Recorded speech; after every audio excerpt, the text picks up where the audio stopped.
Bom dia, boa tarde, boa noite. Vou começar mais uma leitura do capítulo.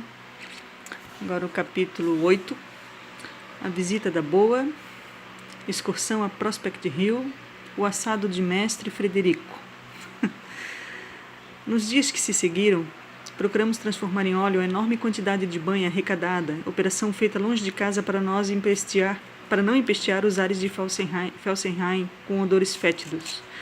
Uma tarde em que nós nos achávamos ocupados a encher odres especialmente preparados para aquele fim, notou Frederico que se erguera de repente uma nuvem de poeira que se levantava do outro lado do rio, na avenida de Falkenhorst. Deve ser algum animal de um porte e de uma força pouco comuns, observou ele.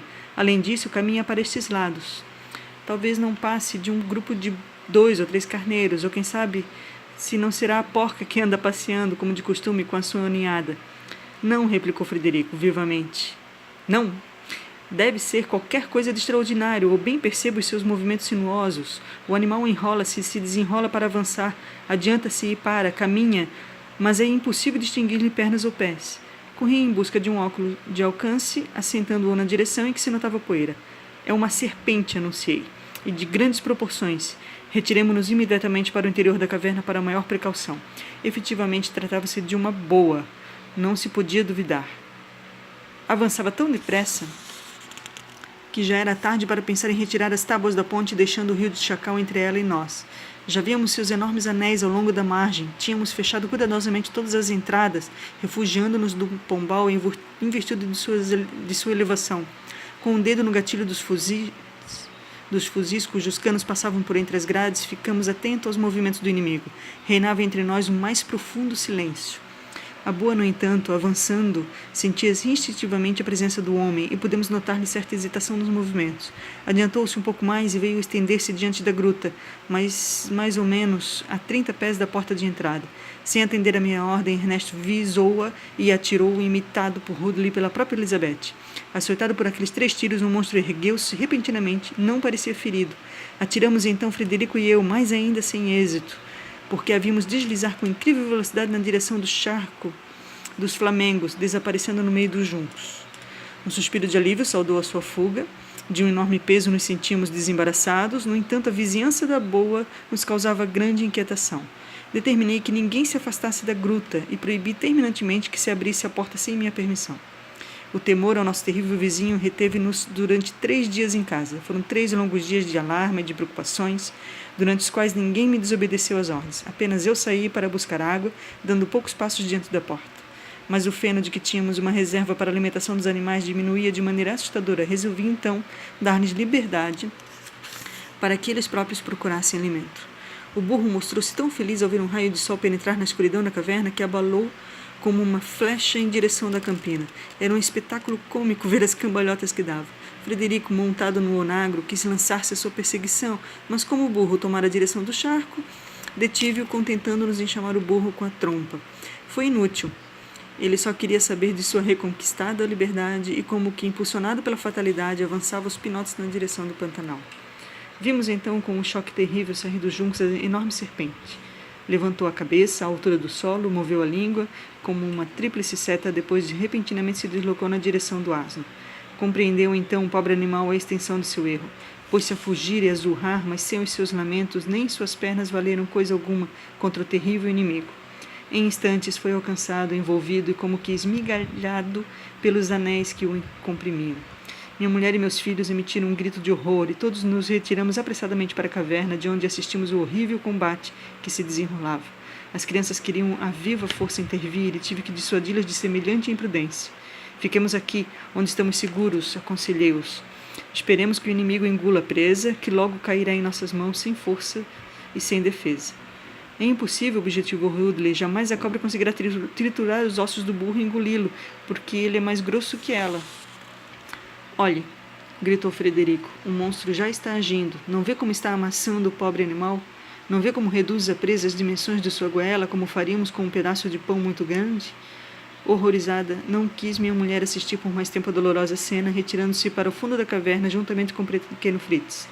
Quando o monstro julgou que os preparativos eram suficientes, deixou cair por terra a massa informe que acabava de triturar. Espichando-se completamente, abriu descomunalmente a boca e, depois de lambuzar de uma baba viscosa o seu horrível banquete, começou a engoli-lo. Vimos desaparecer lentamente na goela da serpente o nosso pobre asno. Terminado o jantar, deixou ficar num estado de completo torpor e não mais se moveu. Avante, minha gente, gritei a meus filhos. Podemos agora aproximar-nos dela sem susto e senhores da situação. Deixei a caverna empunhando um fuzil carregado e seguido por meus 3 filhos mais velhos. Paramos a cerca de 20 passos da serpente e a atiramos em conjunto. Frederico e eu, os 2 tiros atingiram a cabeça do réptil, mas este ainda não estava morto e seus olhos despendiram faíscas de furor. 2 tiros de revólver dados de mais perto terminaram a tarefa. Vimos que os anéis da sua cauda desenrolavam-se na areia, estendendo-se diante de nós como um enorme tronco. Nesse interim, Hundley, que também desejava ter a sua parte na vitória, deu-lhe mais um tiro de revólver a queima-roupa. A descarga despertou na boa as suas últimas energias, sua cauda levantou-se e veio atingir o pobre rapaz que rolou por terra, sem outras consequências além do grande susto que levou. Entoamos então o canto da vitória, juntamente com Elizabeth e Fritz, que tinham sido atraídos pelos tiros. Depois de 3 dias de sérias preocupações encerrados na gruta, sentimos finalmente o prazer de respirar livremente. Era a 2ª vez que nos livrávamos da morte, salvação quase tão importante quanto a do naufrágio. Nunca se sente tanta alegria de viver quanto depois de um perigo ao qual poderíamos ter sucumbido. Entretanto, cumpria dar um fim à boa. Frederico e Hundley trouxeram os 2 búfalos da caverna e pusemos mãos à obra. Atrelamo-nos à cabeça do burro que ainda emergia da goela da serpente, depois seguramos firmemente a cauda do réptil de modo a tirar do estômago da cobra os deformados restos do infeliz quadrúpede. A seguir atrelamos o búfalo e seu companheiro à cauda da boa, conduzindo-os na direção da gruta. Que fazer para tirar a pele desse imenso animal? Perguntou-me meus filhos ao chegar. Do mesmo modo como faríamos a uma enguia, disse-lhes eu rindo, mas deixarei inteiramente o cargo de vocês em empalhar o animal que representará o mais belo ornamento para o nosso museu. Cortei a pele em toda a volta da cabeça, que foi firmemente amarrada a uma árvore, depois atrelados os búfalos a uma corda presa à pele, foram tocados lentamente com que em poucos instantes obtínhamos a pele inteirinha sobre os aplausos da assistência. Depois de havê-la secado convenientemente, os rapazes a empalharam com cuidado, emprestando-lhe um ar tão cheio de vida que os cachorros se puseram a latir quando a viram. Assim preparada, foi solenemente instalada na biblioteca, onde passou a construir a principal curiosidade do nosso museu já iniciado. Por cima da porta, os rapazes fixaram a seguinte legenda de duplo sentido: os burros não entram aqui. Nada mais tínhamos a temer pela vizinhança da boa, mas eu fiquei pensando que ela bem podia ter deixado um macho, era uma fêmea, ou talvez os ovos ou filhotes que poderiam renovar as nossas preocupações. Resolvi, portanto, explorar cuidadosamente as redondezas e para tanto partirmos certa manhã com armas e bagagens. Seguimos pela avenida de Falkenhorst, onde ainda se viam alguns sulcos deixados pela boa, embora meio apagados pelo vento. Tudo ali estava em ordem. As searas e os frutos prosperavam, dando-nos as melhores esperanças quando ao inverno que se aproximava. As cabras e carneiros nos acolheram com satisfação e se aproximaram para receber os punhados de sal com que os presenteamos, mas nos limitamos a uma rápida visita, pois tínhamos pressa em atingir a fazenda do lago. Desapareciam os vestígios da serpente à medida que nos aproximávamos de Falkenhorst. A caravana embrenhou-se no bosque dos coqueiros, onde não se via um único macaco depois do dia da matança. Finalmente, o canto dos galos, entrecortado com o balido das cabras, foi se fazendo ouvir e chegamos à fazenda, onde nada percebemos de suspeito. Após regular a refeição, começamos a batida, dividimos-nos em 2 patrulhas, cada uma delas incumbida de explorar uma parte daquelas redondezas. Hundley e Frederico acompanharam o lago, à direita, seguidos pelo turco e o chacal, enquanto eu e Fritz tomamos a esquerda juntamente com os 2 novos cachorros, por este último amestrados. Era a primeira vez que meu filho mais novo se associava aos perigos de uma expedição, a primeira que lhe era confiada uma arma. Ele caminhava de cabeça erguida, orgulhoso, como todo menino que passa a homem, e todo cheio de si pela posse da arma, ardia na vontade de usá-la, mas o ruído dos nossos passos sobre os juncos ressequidos devia pôr em fuga os possíveis animais, de modo que não víamos senão algumas garças. Assim caminhamos até a tarde, sem descobrir o menor indício. No dia seguinte, ao romper do dia, pusemo-nos em marcha, prosseguindo nas investigações. Dirigimo-nos para o lado do campo das canas-de-açúcar, onde havíamos deixado uma cabana de paus e folhas, a qual agora se achara em muito mau estado. Estendemo-nos por debaixo da lona que nos servia de tenda, ali ficando com a intenção de permanecer até depois do meio-dia. Esperando que minha mulher preparasse o almoço, metemo-nos no pântano das canas-de-açúcar, que parecia o refúgio ideal para uma serpente e sua família. Felizmente, nossas pesquisas deram resultado negativo e íamos voltar ao acampamento, quando de repente os cães se puseram a ganir, como se achassem presença de algum animal perigoso. Nada notamos, mas como era imprudente esperar no meio dos caniços, determinei que saíssemos dali para a planície. Foi então que vimos aparecer um bando de javalis que trotavam uns atrás dos outros, aparentemente sem notar a nossa presença. Num instante partiram tiros de todos os lados. Ninguém queria deixar de tomar parte na caçada. Assustado pela saravada de tiros, o bando dispersou-se, abandonando 9 cabeças no chão. O sábio Ernesto não demorou muito em reconhecer a caça. Eram porcos do mato, animais muito conhecidos nas Guianas e em toda a América do Sul. Para abrir e salgar tamanha quantidade de caça, gastamos grande parte do dia. Frederico pôs de lado um dos porcos e nos propôs que o preparássemos à moda tahitiana para a refeição da tarde. Enquanto seus irmãos cavavam, sob suas ordens, uma fossa larga e profunda, lavou ele próprio com cuidado o animal, enchendo com um picadinho de carne e sal, além de batatas e raízes. Depois guarneceu o fundo da fossa com madeira bem seca, ateando-lhe fogo. Minha mulher acompanhava os preparativos com ar incrédulo. Belo modo de cozinhar, não há dúvida, dizia ela, sacudindo a cabeça. Um porco inteiro, terra, cinzas e fogo de madeira, simplesmente. Que sairá disso?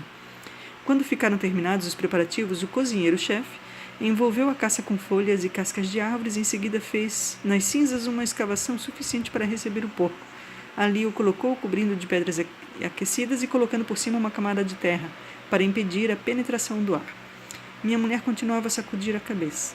Muitíssimo obrigada, exclamou ela. É claro que não provarei a menor porção dessas comidas selvagens.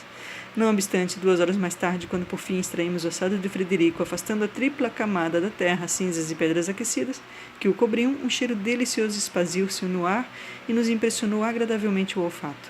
Contara eu apenas com um assado comível e tínhamos o melhor dos banquetes, como um sabor de especiarias tão bem combinado que todos renderam homenagens ao hábil cozinheiro. Frederico exultava e minha mulher viu-se obrigada a reconhecer que se enganara. Foi imediatamente posta à mesa para que se apreciasse o prato considerado delicioso. Passamos vários dias no acampamento para que permanecesse durante o tempo necessário no fumeiro da cabana a carne dos porcos abatidos. A seguir fizemos uma excursão a Prospect Hill, que se achava em grande desordem. As cercas tinham sido arrebentadas, os animais haviam fugido. Em suma, tudo revelava a passagem dos macacos e que grande número deles escapara à matança. Deixei para mais tarde o extermínio daquela malta de malfeitores e, na manhã do 4º dia, resolvemos fazer uma exploração além do desfiladeiro que servia de comunicação entre a região por nós habitada e a outra parte daquelas terras ainda desconhecida. Chegamos ao final do capítulo 7,